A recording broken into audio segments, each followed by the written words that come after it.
اللہ تعالیٰ چھوٹی چھوٹی تکلیف دے کر انسان کو بڑی بڑی مصیبت سے بچا لیتا ہے۔ وہ بڑا غفور الرحیم ہے، اس کی حکمتیں انسان کی سمجھ سے بالا تر ہیں۔ انسان کو اللہ کبھی یاد آئے یا نہ آئے، لیکن دو موقعوں پر ضرور یاد کرتا ہے، جب وہ اس کو کچھ دیتا ہے اور جب وہ اس سے کچھ چھین لیتا ہے۔ اگر لوگوں کی مدد کرنا تمہاری ترجیح ہے تو یاد رکھو اللہ پاک تمہیں کبھی بے یار و مددگار نہیں چھوڑے گا۔ اللہ جب کسی کی مدد کرنے پر آتا ہے تو لامعلوم سے کوئی سبب پیدا کر دیتا ہے اور نہ ہونے سے ہونا نکال دیتا ہے۔ اللہ کی محبت کی اس سے بڑھ کر اور کیا دلیل چاہیے کہ اتنے گناہوں کے بعد بھی وہ ہمیں ڈھانپ کر لوگوں میں عزت دیتا ہے۔ جب آپ کو محسوس ہونے لگے کہ سب راستے بند ہیں تو اللہ تعالیٰ کے راستے پر چل پڑو، بے شک اللہ کا راستہ بند نہیں ہوتا۔ ہر رکاوٹ میں کوئی نہ کوئی بہتری چھپی ہوتی ہے، جو اللہ تک لے جائے وہ ٹھوکر سجا نہیں ہوتی۔ میری مشکلوں سے کہہ دو میرا اللہ بہت بڑا ہے۔ نصیب جو ہو وہ دعا سے بنتا ہے، کامیابیاں بے شک کوشش سے ملتی ہیں۔ جانتے ہو درد کیا ہوتا ہے؟ کھلے آسمان تلے چیخ کر کہنا میرے اللہ میں ٹوٹ گیا ہوں، مجھے سمیٹ لے۔ اللہ تعالیٰ کا ارشاد ہے، اور جب قرآن پڑھا جائے تو اسے کان لگا کر سنو اور چپ رہو تاکہ تم پر رحم کیا جائے۔ کسی دوسرے کے لیے سکھ ڈھونڈنے والے کی ذات پر سکھ آسمان سے برستے ہیں۔ جو تکلیف اللہ تعالیٰ کی یاد دلائے وہ اللہ تعالیٰ کی سب سے بڑی نعمت ہے۔ وقت گزرتا ہے اور گزرا چلا جاتا ہے۔ آج جو غم یا تکلیف ہے کل اس کی جگہ کوئی خوشی لے لے گی۔ غم کے بوجھ تلے خود کو نڈھال نہ کریں، ثابت قدم رہیں، اللہ آسانیاں پیدا کرے گا۔ ہو سکتا ہے جو اللہ تعالیٰ نے تم سے لیا ہے اسے ہی بہتر بنا کر تمہیں واپس دے دیا جائے۔ یہ بھی ممکن ہے کہ جو لیا گیا ہے اس سے بہتر تمہیں عطا کر دیا جائے۔ جو لوگ تمہیں تکلیف میں اکیلا چھوڑ دیں تو جانو کہ اللہ تمہارے کام کا ذمہ خود لینا چاہتا ہے۔ جس کے کام رب سنوارتا ہے اس کے کام بندے کیسے بگاڑ سکتے ہیں؟ حضرت علی رضی اللہ تعالیٰ عنہ کا فرمان ہے، 3 طریقوں سے پریشانی خوشی میں بدل جاتی ہے۔ خاموش رہنا، خاموش رہنے سے پریشانی کم ہو جاتی ہے۔ صبر کرنا، صبر کرنے سے ختم ہو جاتی ہے۔ شکر کرنا، شکر کرنے سے خوشی میں بدل جاتی ہے۔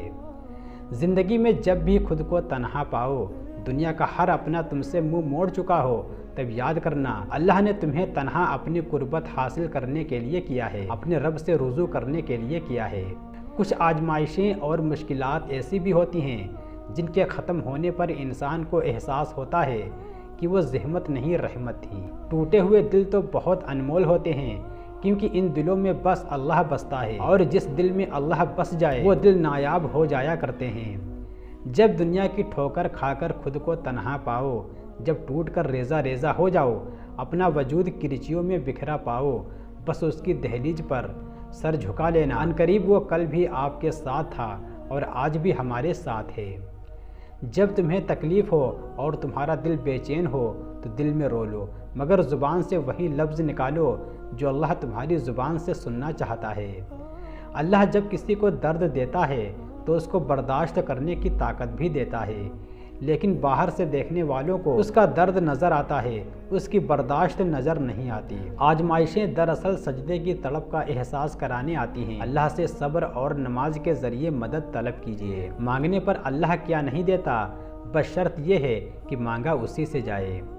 جب تم سجدے پر سجدہ کرتے ہو، جب تم سانس لیے بغیر بے ساختہ اس کا نام پکارنے لگتے ہو، تب وہ تمہیں دیکھ کر مسکراتا ہے، تب وہ تمہارے یقین کا بھرم رکھ لیتا ہے اور تمہارے من کی لاز رکھ لیتا ہے، سارے وسوسوں کو ختم کر دیتا ہے۔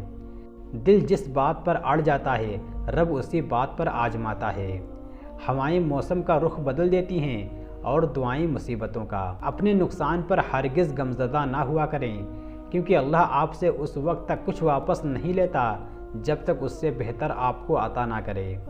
اپنے رب سے مانگے، دل کھول کر مانگے۔ وہ چیز جو آپ کو لگتا ہے کہ ناممکن ہے وہ بھی کہہ ڈالے، اس کے لیے تو کچھ بھی ناممکن نہیں، اس سے تو صرف کن کہنا ہے۔ وہ چاہتا ہے تمہیں تحفہ دینا، تبھی تو تمہیں آزمائش میں ڈالا ہے۔ ہر مشکل کے حل کے لیے اللہ پر بھروسہ کافی ہوتا ہے۔ وہ مالک ہے تمہارے دل کی حالت سے، تم سے بہتر واقف ہے۔ تم بس اپنی پریشانی اللہ کو بتایا کرو اور بے فکر ہو جایا کرو۔ ایمان مضبوط ہو تو ہر چیز مل جاتی ہے، لیکن اگر دل میں وسوسے ہوں تو ہاتھ خالی رہ جاتے ہیں۔ مجھے عاجزی میں وہ مزہ ملا کہ جو غرور تھا وہ نکل گیا۔ اے خدا، تیرے کرم کی ایسی ہوا چلی کہ میں گرتے گرتے سنبھل گیا۔ ہر پریشانی اپنے ساتھ آسانی لاتی ہے۔ اللہ اپنے بندوں کو تنہا نہیں چھوڑتا۔ انسان ہر چیز کے بغیر رہ سکتا ہے، لیکن اللہ کی محبت کے بغیر نہیں رہ سکتا۔ خاموشی میں ہی رہتا ہے۔ لفظوں کا سفر تو انسان کو تھکا دیتا ہے۔ وقت اور سمجھ ایک ساتھ خوش قسمت لوگوں کو ملتے ہیں، کیونکہ اکثر وقت پر سمجھ نہیں ہوتی اور سمجھ آنے تک وقت نہیں رہتا۔ اللہ سے بات کرنے کے لیے الفاظ کو ترتیب نہیں دینی پڑتی۔ کفن بھی کیا چیز ہے، جس نے بنایا اس نے بیچ دیا، جس نے خریدا اس نے استعمال نہیں کیا، اور جس نے استعمال کیا اسے معلوم ہی نہیں۔ جس کو علم ہو جائے کہ اللہ بڑے غور سے سنتا ہے تو پھر وہ اپنی کہانی کسی اور کو نہیں سناتا۔ دولت وراثت میں مل سکتی ہے، مگر پہچان اپنے دم پر بنتی ہے۔